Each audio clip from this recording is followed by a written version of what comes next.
जब हुंकार वीरों की उठती है, ये धरा भी कांप उठती है। पन्ने पलटाए जब जाते हैं, इतिहास में नाम छप जाते हैं। जब प्लासी की गद्दारी से द्रोह हुआ, तो बदला रुख इतिहास का। आप जानते हैं, बचपन में जब मैं लंबी दूरी का सफर ट्रेन में करता था, तो बहुत ही उत्साहित होता था। ट्रेन में बैठते ही अपनी खिड़की की सीट पर कब्जा कर लेना, गुजरते हुए शहरों और गांवों को देखना, प्लेटफॉर्म पर ट्रेन का रुकना और उसी प्लेटफॉर्म पर लोगों के जीवन को देखना, ये सब बहुत उत्साह से भरा होता था। लेकिन जैसे जैसे मेरी ट्रेन मेरे गंतव्य के नज़दीक पहुंचती थी, तो एक बेचैनी होती थी। और आज एक ऐसी ही बेचैनी मैं महसूस कर रहा हूं, क्योंकि गंगा के साथ मेरा सफ़र यही मुर्शिदाबाद में ख़त्म होने वाला है। गंगा यहाँ से आगे निकलकर बांग्लादेश में चली जाती है। अगर मुर्शिदाबाद में मेरा सफ़र ख़त्म होता है, तो इस समय जहाँ मैं खड़ा हूँ, यहाँ हुई जंग से शुरू होती है इतिहास के पन्नों पर हिंदुस्तान की दास्तां की दास्तान।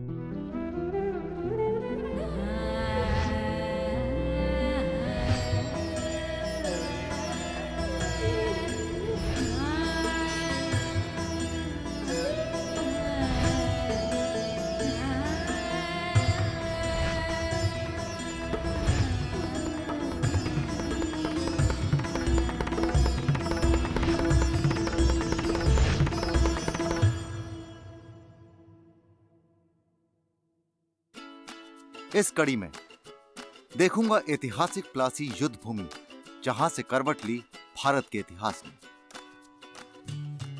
जाऊंगा शानदार हजारद्वारी महल, जिसमें है पुरातत्व विभाग का सबसे बड़ा ऑन-साइट म्यूजियम। दर्शन होंगे बंगाली मंदिर वास्तुकला से बने 4 बंगला मंदिर की। खरीदारी करूंगा मशहूर मुर्शिदाबाद सिल्क की। चखूंगा छेना का एक अलग स्वाद, मुर्शिदाबादी छेना बोरा। इस आखिरी एपिसोड में डीजी दूरदर्शन देंगे रग रग में गंगा के दर्शकों को अपना आभार। जानेंगे कैसे नमामि गंगे ने किया गंगा को नगर नगर, शहर शहर में निर्मल और अविरल। यादों के गलियारे में खो जाऊंगा रग रग में गंगा के ना भूलने वाले पल।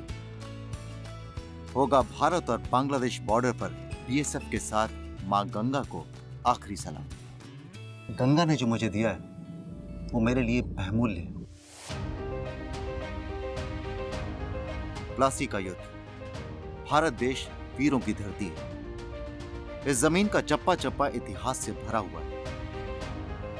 और ये भूमि जहां मैं खड़ा हूं, वो तो अतीत की बहुत बड़ी घटना की गवाह है। कहते हैं इश्क और जंग में सब जायज है। इतिहास गवाह है कि आज तक ऐसी कोई भी जंग नहीं हुई जिसमें किसी ने किसी के साथ में छल ना किया। प्लासी की यह जंग छल और षड्यंत्र का एक बहुत बड़ा मिसाल है। एक तरफ सिराजुद्दौला की सेना और एक तरफ ब्रिटिश ईस्ट इंडिया कंपनी के रॉबर्ट क्लाइव। एक तरफ 50,000 सैनिक और एक तरफ 3,000 सैनिक। लेकिन इन 3,000 सैनिकों के सामने 50,000 सैनिकों ने घुटने टेक दिए, क्योंकि सिराजुद्दौला के सेनापति मीर जाफर ने उन्हें धोखा दे दिया। जंग में हथियार ही नहीं उठाए। यह जंग भारत के इतिहास के लिए बहुत ही दुर्भाग्यपूर्ण मानी जाती है, क्योंकि यहीं से गुलामी का सिलसिला शुरू हुआ था। और इनाम के नाम पर गद्दार मीर जाफर को अंग्रेजों ने बंगाल का नवाब बना दिया। मीर जाफर के शासनकाल में उन्होंने 38 गांव की जमींदारी अंग्रेजों को दे दी, जिसके बाद अंग्रेजों ने कोलकाता शहर बसाया। प्लासी से मैं पहुंचा नवाबों के शहर मुर्शिदाबाद। प्लासी से मुर्शिदाबाद लगभग 50 किलोमीटर की दूरी पर स्थित है।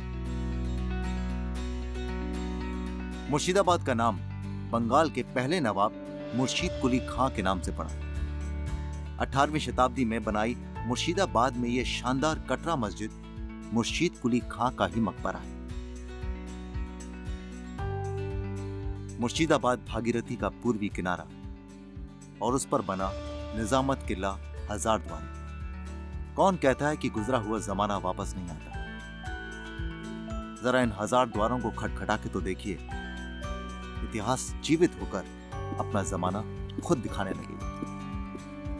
आप जानते हैं, हमारे इतिहास में राजाओं और नवाबों का शासनकाल बहुत ही महत्वपूर्ण है। उनके द्वारा निर्मित इमारतें हमारी संपदा का बहुमूल्य अंग हैं। अब मेरे पीछे जो आप ये भव्य महल देख रहे हैं, वो भारतीय पुरातत्व सर्वेक्षण यानी आर्कियोलॉजिकल सर्वे ऑफ इंडिया का सबसे बड़ा स्थल संग्रहालय है। पश्चिम बंगाल के मुर्शिदाबाद शहर में आज भी पूरी शान के साथ खड़ा है हजार द्वारी महल। हजार द्वारी यानी हजार द्वार वाला महल। हैरान रह गए जनाब? जब आप इन द्वारों की असलियत के बारे में जानेंगे ना, तो भौचक्के रह जाएंगे। कितने असली हैं और कितने नकली, आइए जानते हैं।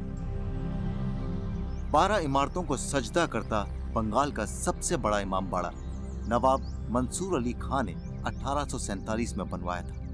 कहा जाता है कि इस लगभग 680 फीट लंबे इमाम बाड़े को बनाने में उस वक्त 6 लाख रुपए लगे थे। इसी इमाम बाड़े के अहाते में मदीना मस्जिद है, जिसके बारे में कहा जाता है कि यहाँ इबादतगाह में पाक मक्का मदीना से लाई मिट्टी रखी गई थी, जिससे मक्का जाकर सजदा ना करने वाले गरीब मुसलमान यहाँ से अपनी अर्जी रहमत के फरिश्ते तक पहुँचा सके। यहाँ पे एक इमाम बाड़ा एग्जिस्ट कर रहा था जो सिराजुद्दौला ने बनवाया था।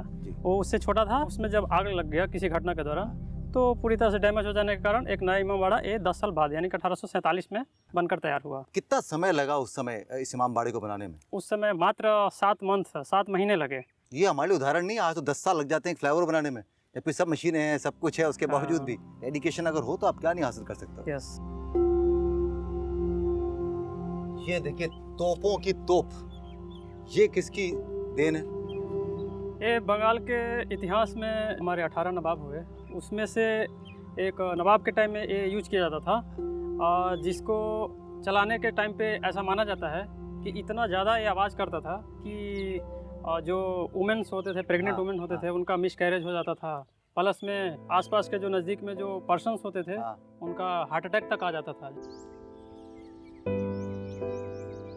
लगभग 41 एकड़ की जमीन पर फैले हुए हजारद्वारी महल में नवाब अपने दरबार लगाते थे।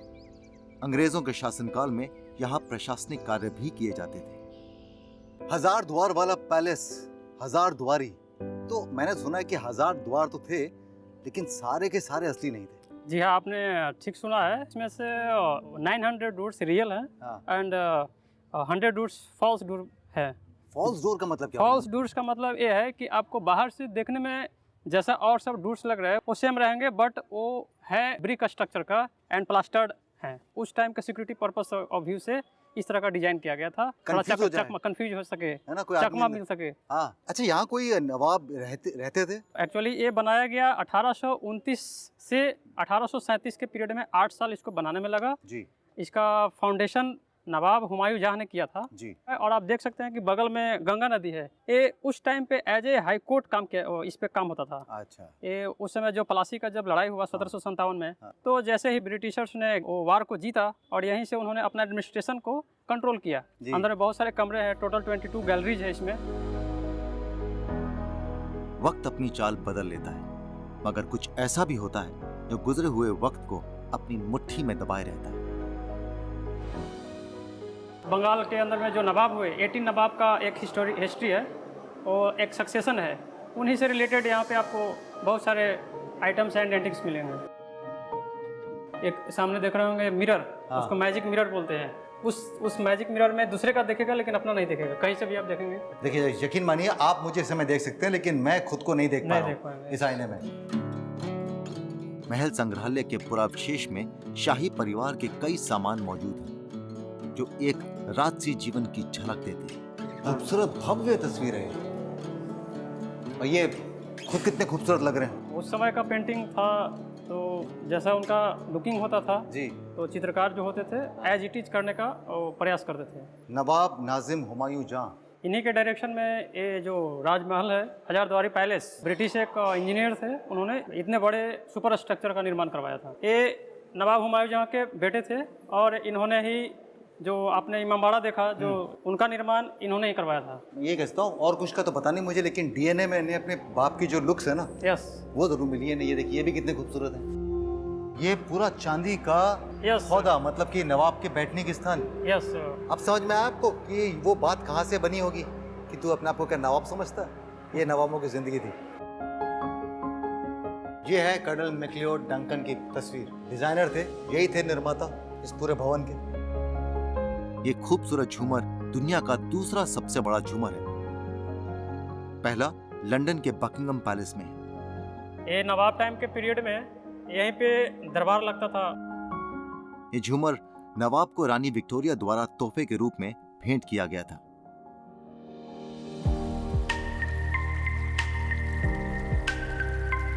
गंगा के दोनों छोर पर विभिन्न तरह की संस्कृतियां पनपती हैं। एक तरफ जहां मस्जिद और इमाम बाड़े हैं, वहीं दूसरी ओर शिवालय हैं। 18वीं शताब्दी का भगवान शिव को समर्पित इसी गंगा किनारे बने 4 बंगला मंदिर के दर्शन करने नाव की सवारी से भी जाया जाता है।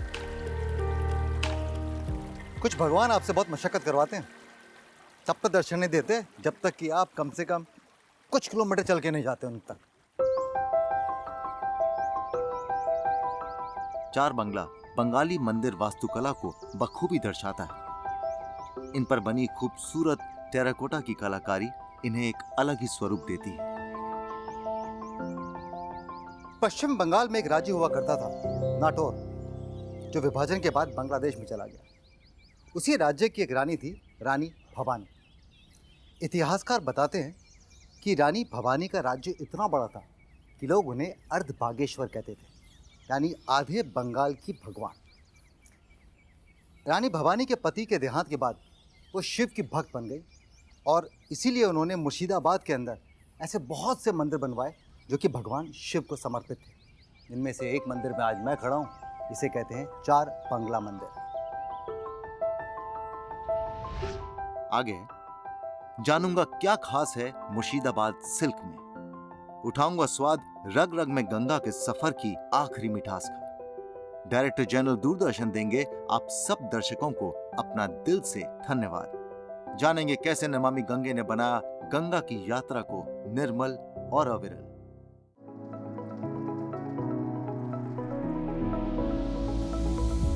मुर्शिदाबाद बंगाल का दूसरा सबसे बड़ा पारंपरिक रेशम का केंद्र है। 17वीं शताब्दी से रेशम यहाँ की एक स्वर्णिम विरासत रही है।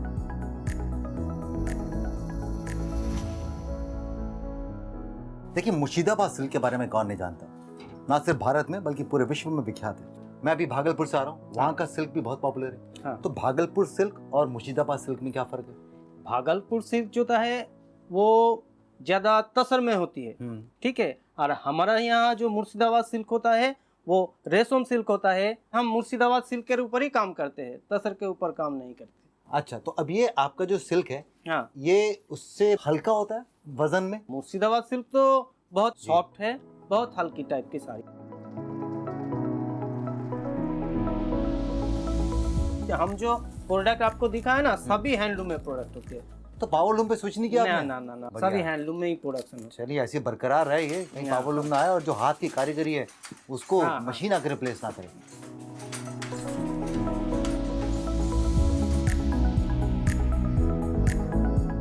बंगाल के रसगुल्ले और पंतुआ के मीठे परिवार का एक और सदस्य है मुर्शिदाबाद का छेना बोरा, जो दोनों से ही बहुत अलग है।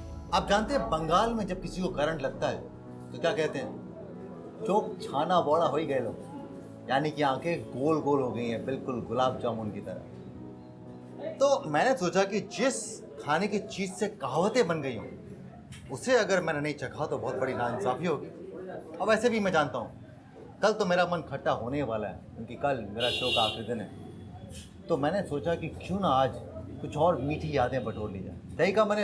एकदम। अच्छा, ये बताइए, ये जो दिख रहा है मेरे सामने, ऐसा नहीं कि मैंने इसका दूसरा वर्जन नहीं खाया, मैंने छोटा वाला खाया है। हाँ। जिसे हम लोग गुलाब जामुन कहते हैं। गुलाब जामुन और इसमें क्या फ़र्क है? गुलाब जामुन बनता है खीर से, मोआ से, ये बनता है एकदम छेना से। मतलब जो गोल गोल लेची बनाता है ना, जब ये घी से उबलता है तो ये दिखता है बड़ा की तरह, मैंने छेना बड़ा। अच्छा, प्लम कहते हैं, प्लम जैसी जो फ्रूट होता है, तो प्लम जैसे लग रहे हैं। लेकिन चलिए, तो ये आप लोगों के लिए मेरी कुछ आखिरी मीठी यादें बहरामपुर मुर्शिदाबाद में। अच्छा नहीं है? अच्छा नहीं है? बहुत अच्छा है। आप जानते हैं, मेरे लिए बहुत खास है, क्योंकि मैं जो ये शो कर रहा हूँ ये उसका आखिरी एपिसोड है। और ये मेरी आखिरी मिठाई है जो इस शो पे मैं खाने वाला हूँ, और मैं अपना सफ़र ख़त्म कर रहा हूँ छैना बौड़ा के साथ में।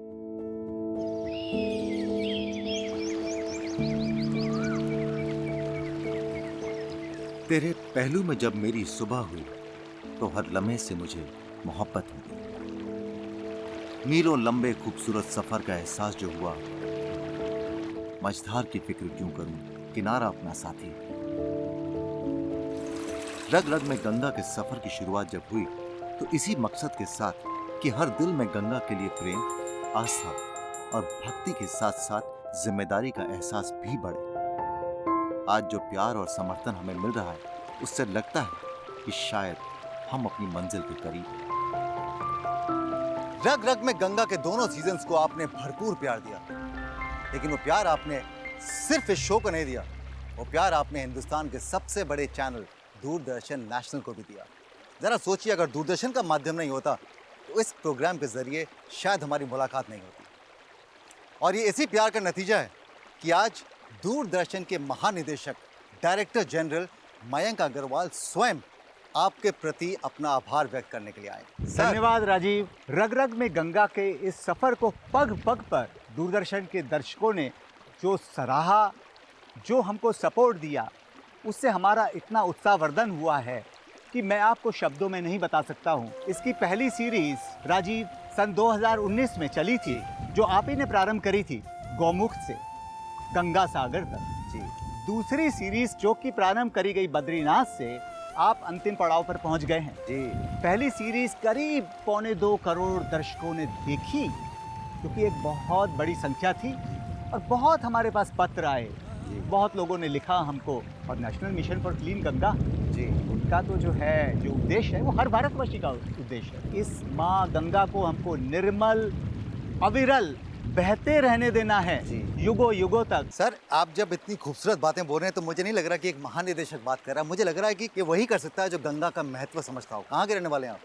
मैं हरिद्वार का। देखिए राजीव जी, मेरी पढ़ाई श्रीनगर गढ़वाल में अलकनंदा के किनारे हुई। उसके बाद मैंने पोस्ट ग्रेजुएशन किया प्रयागराज से, इलाहाबाद विश्वविद्यालय से, संगम के किनारे। तो गंगा तो जो है मेरे रग रग में है, लेकिन मैं ये कहूँगा मेरे ही रग रग में नहीं, हर भारतवासी के रग रग में। वो भारतवासी चाहे भारत में हो और चाहे विदेश में हो। जी, हमारा कार्यक्रम सब जगह देखा जा रहा है। और मैं ये कहना चाहूँगा, YouTube पर हम इस कार्यक्रम को जो है वो डाल रहे हैं, और दर्शक जो हैं इसको जो मिस कर रहे हैं, जब ये कार्यक्रम प्रसारित हो रहा है तो वो जाकर YouTube पे देख सकते हैं। आपसे अगर मैं पूछूं एज एन ऑडियंस कि आपको क्या अच्छा लगा इस शो में, या क्या अच्छा लगता है आपको इस शो में? इस शो को जब भी मैं देखता हूँ तो एक भावनात्मक जुड़ाव मुझे जो है इससे नज़र आता है। ऐसा लगता है जैसे माँ गंगा का ये आशीर्वाद था कि हम सब लोग एक प्लेटफॉर्म पर आए जी। और उन्होंने यह संदेश हमें पूरे विश्व को देने के लिए एक माध्यम के रूप में चुना। बहुत सही कहा आपने सर। हम भी जब बनाते हैं, जब हम लोग ग्राउंड पर होते हैं, तो सब कुछ बिल्कुल हृदय से निकलता है। कम से कम 47 एपिसोड हम लोगों ने गंगा के किए हैं, और हमसे अगर आप पूछेंगे तो हम यही कहेंगे कि कहीं ना कहीं गंगा ने पूरी टीम को प्रेरणा दी कि हम इतने लंबे समय के लिए हम लोग गंगा के साथ में रहे। मुझे निकलना पड़ेगा सर, मेरा अंतिम पड़ाव बहुत करीब है अब यहाँ से। आज मैं गंगा से विदा लेने वाला हूँ। राजीव, आपको बहुत बहुत शुभकामनाएं। पूरी प्रोडक्शन टीम को मेरी बहुत बहुत शुभकामनाएं। आप जो संदेश देंगे वो अगला जब कार्यक्रम जब आएगा तब तक वो गूंजता रहे, मेरी ये शुभकामनाएं। बहुत बहुत शुक्रिया सर। कार्य जब इबादत बन जाए तब वो national Mission for Clean Ganga यानी NMCG का नमामि गंगे अभियान बन जाता है। नगर नगर, राज्य राज्य, बस प्रण एक ही, गंगा को निर्मल और अविरल करेंगे। हम गर्व के साथ में कह सकते हैं कि गंगा एक बहुत बड़े स्ट्रेच में आंख मीच करके आप आचमन कर सकते हैं इस योग्य पानी में। जहां आम लोगों की सुविधा के लिए खूबसूरत घाटों का निर्माण करवाया गया, वहीं दूसरी तरफ गंगा को साफ रखने के लिए सीवेज ट्रीटमेंट प्लांट्स यानी STPs बनवाए गए। और इसी मिशन को पूरा करने के लिए 169 परियोजनाएं पूरी हो गई हैं। तो अब वो माहौल हो गया है जब हमें लगता है कि हम सही डायरेक्शन में जा रहे हैं और लगभग हमारे सारे प्रोजेक्ट गंगा नदी के किनारे पूरे हो चुके हैं। गंगा किनारे पेड़ लगवाना हो या फिर गंगा बेसिन में वेटलैंड्स को पक्षियों का आशियाना बनाने की तरफ कदम बढ़ाना हो, सब कुछ तेज गति से हो रहा है। कहीं जलीय जीवों को संरक्षण देकर, तो कहीं पर गंगा किनारे बसे लोगों को रोजगार देकर एक यात्रा लगातार आगे बढ़ रही है और बिना थके, बिना रुके चल रही है।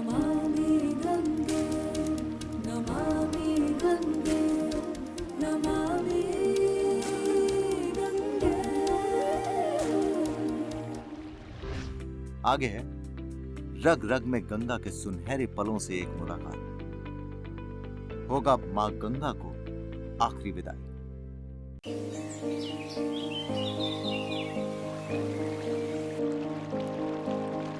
याद है, रग रग में गंगा के सफर की एक एक याद को मुट्ठी में भर अपनी यात्रा के अंतिम छोर की तरफ मैं बढ़ रहा हूं। किसी का हंसना, ए पहाड़े किनारे हिम्मत न हारी।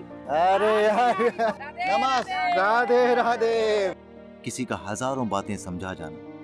मध्यम मार्ग अपनाओ, न नीचे जाओ न ऊपर जाओ। मैं इसी में जिया हूँ और इसी में मरूंगा भी। ऊपर अल्लाह, पानी में मल्ला।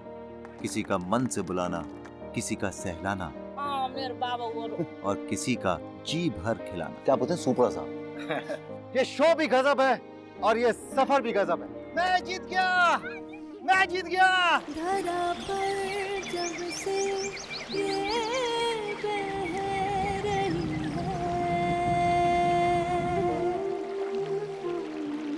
दिल में उतारो इसे, यही कह रही है।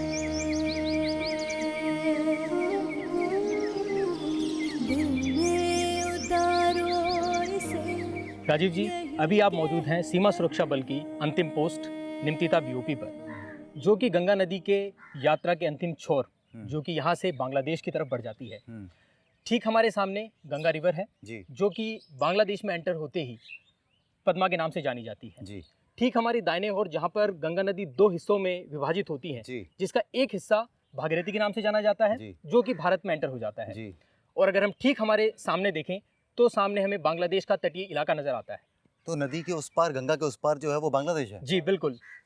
अब इसे संजोग समझ लीजिए कि पहले एपिसोड में जब गंगा का स्वागत किया था तब भारत तिब्बत सीमा पुलिस के सैनिकों से मिला था, और आज जब यहाँ पर गंगा से विदा लेने के लिए आया हूँ तो सीमा सुरक्षा बल के सैनिकों के साथ में हूँ।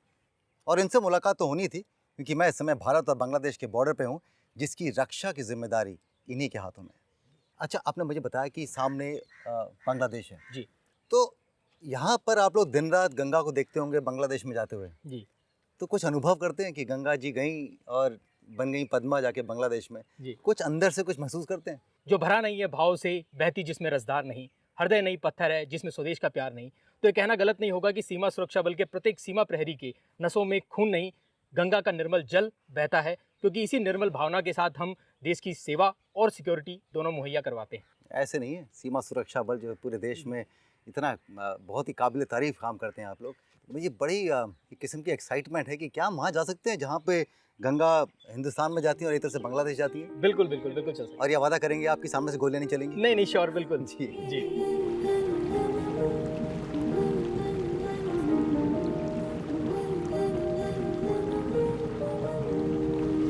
एक अजीब किस्म का रोमांच महसूस होता है हम सिविलियंस को कि हम किसी बॉर्डर के इतने करीब हैं। बिल्कुल। अच्छा, पानी कितना गहरा होगा यहाँ पे? लगभग 150 to 200 फीट में पानी की 200 फीट? जी। समुद्र जितना हो गया? जी बिल्कुल। देखिए कितनी भव्य जगह में खड़ा हूँ, चारों तरफ गंगा है, एक तरफ बांग्लादेश है, एक तरफ हिंदुस्तान है, बीच में हम। अद्भुत। अभी हम लोग तकरीबन आईबी के नज़दीक आ गए हैं, इंटरनेशनल बॉर्डर। तो अभी आप देख सकते हैं कि बाईं तरफ पूरा बांग्लादेश जी, दूरबीन से नजर आ रहा था वो अब साक्षात आंखों से नजर आ रहा है। जी। ये सामने जो आप ज़मीनी क्षेत्र देख रहे हैं, तो 4 लेन कहते हैं। इस 4 लेन का जो क्षेत्र है कुल मिलाकर 54 किलोमीटर का है, जिसमें से 90% भारत के अंदर है और 10% बांग्लादेश के पास। तो यही वो स्थान है जहाँ से गंगा एक तरफ से बांग्लादेश में चली जाती है और एक तरफ से भागीरथी बनकर हिंदुस्तान में चली जाती है।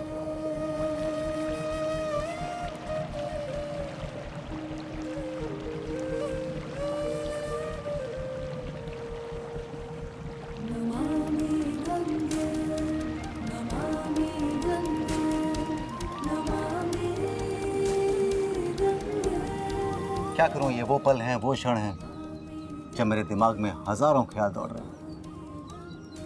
आप भी सोचते होंगे ना कि मैं कैसा महसूस करता हूँ। मैंने गंगा के साथ में इतना वक्त बिताया, गंगा के तटों पर गया, उसके तटों पर बसे शहरों में गया, गाँव में गया, लोगों से मिला।